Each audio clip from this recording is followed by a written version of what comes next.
Hello friends, welcome to my YouTube channel.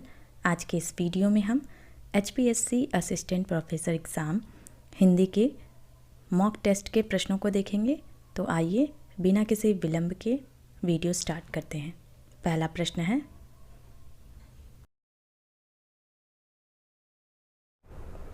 Bharat में लिपि की प्राचीनता का सबसे पुष्ट प्रमाण मिलता है। सही उत्तर है सिंधु घाटी की सभ्यता से। अगला प्रश्न, विभिन्न प्राचीन भारतीय लिपियों का उल्लेख करने वाला बौद्ध ग्रंथ है। सही उत्तर है ललित विस्तर। अगला प्रश्न, निम्नलिखित में से कौन सी लिपि प्राचीन भारत में दाईं ओर से बाईं ओर लिखी जाती थी। सही उत्तर है खरोष्टी। अगला प्रश्न, खरोष्टी लिपि की उत्पत्ति किससे हुई।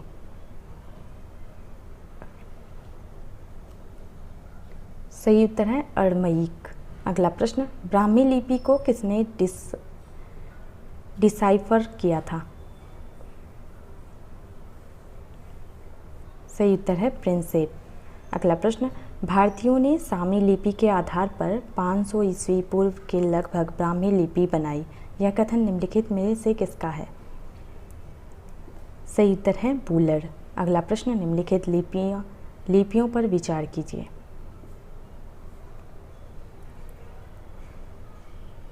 अशोक के अभिलेखों में प्रयुक्त लिपियां हैं।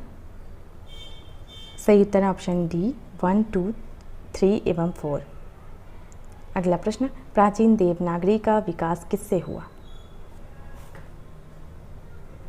सही उत्तर है कुटिल लिपि से। अगला प्रश्न, लिपि के अर्थ में नागरी अथवा देवनागरी का सबसे पहले उल्लेख कहाँ मिलता है। सही उत्तर है 8वीं सदी के गुजराती राजा जयभट्ट के लेख में। अगला प्रश्न, देवनागरी में मुद्रित सबसे पहली पुस्तक निम्नलिखित में से कौन सी है। सही उत्तर है चाइना इलस्ट्रेटा। अगला प्रश्न, भारत में नागरी के अक्षर बनाने का श्रेय निम्नलिखित में से किसको है। सही उत्तर है चार्ल्स विलिंगसन तथा पंचानन को। अगला प्रश्न, बिहार में देवनागरी लिपि प्रचलित करने का श्रेय निम्नलिखित में से किसको है। सही उत्तर है भूदेव मुखोपाध्याय। अगला प्रश्न, ध्वनि के अनुरूप संकेतों की दृष्टि से सर्वश्रेष्ठ लिपि है। सही उत्तर है देवनागरी। अगला प्रश्न, देवनागरी लिपि है। सही उत्तर है अक्षरात्मक। अगला प्रश्न, देवनागरी ने विराम चिन्ह किससे ग्रहण किया है।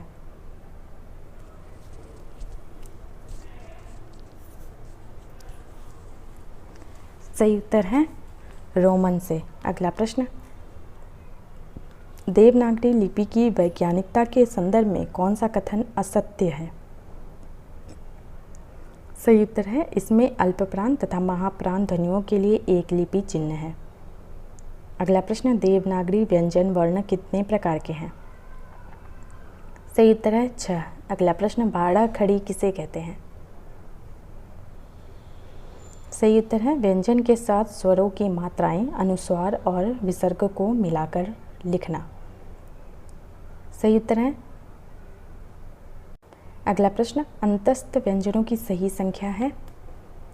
सही उत्तर है 4। अगला प्रश्न, हिंदी वर्णमाला में घोष वर्णों की संख्या है। सही उत्तर है 31। अगला प्रश्न, देवनागरी में कितने अघोष वर्ण हैं। सही उत्तर है 13। अगला प्रश्न, जिस शब्द की अंतिम ध्वनि व्यंजन होती है उसे क्या कहते हैं। सही उत्तर है बद्धाक्षर। अगला प्रश्न, मुक्ताक्षर कहते हैं। सही उत्तर है जिस शब्द की अंतिम ध्वनि स्वर होती है। अगला प्रश्न, नासिक्य व्यंजनों का एक अन्य नाम यह भी है। सही उत्तर है पंचमाक्षर। अगला प्रश्न, देवनागर पत्र का संपादक कौन था। सही उत्तर है जस्टिस शारदा चरण मित्र। अगला प्रश्न, एक आदर्श लिपि का सबसे बड़ा दोष है? सही उत्तर है एक ही संकेत से अनेक ध्वनियों की अभिव्यक्ति और एक ध्वनि के लिए एकाधिक संकेतों का प्रयोग होना। अगला प्रश्न, देवनागरी लिपि में सुधारों का आरंभिक प्रयत्न किसने किया?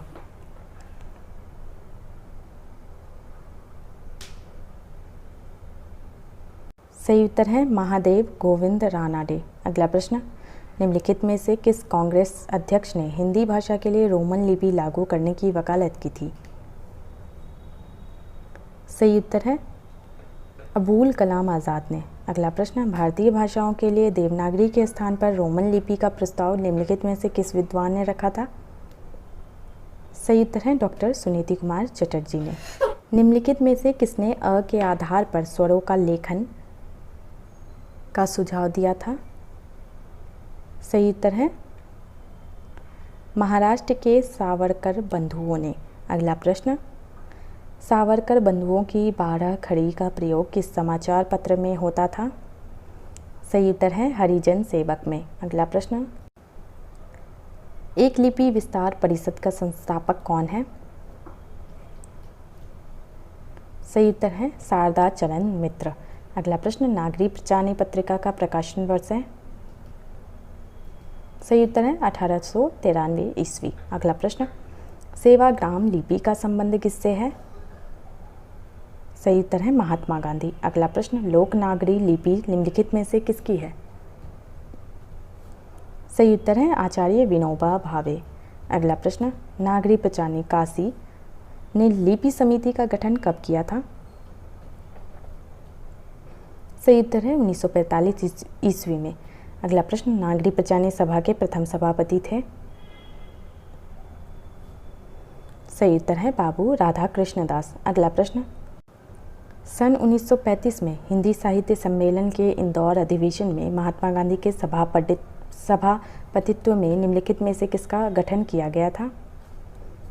सही उत्तर है नागरी लिपि सुधार समिति। अगला प्रश्न, नागरी लिपि सुधार समिति के संयोजक थे? सही उत्तर है काका कालेलकर। अगला प्रश्न, नागरी प्रचारणी सभा का मूल उद्देश्य था? सही उत्तर है हिंदी भाषा और नागरी लिपि का प्रचार करना।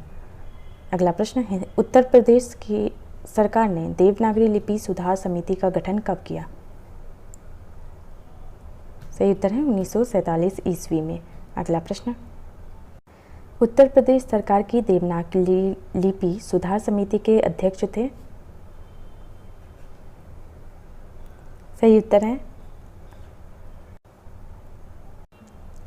उत्तर है आचार्य नरेंद्र देव। अगला प्रश्न, देवनागरी लिपि सुधार के संबंध में नरेंद्र देव समिति का कौन सा कथन असत्य है? सही उत्तर है अनुस्वार के स्थान पर पंचमाक्षर का ही प्रयोग किया जाए। अगला प्रश्न, नागरी अंकों का विकास हुआ है?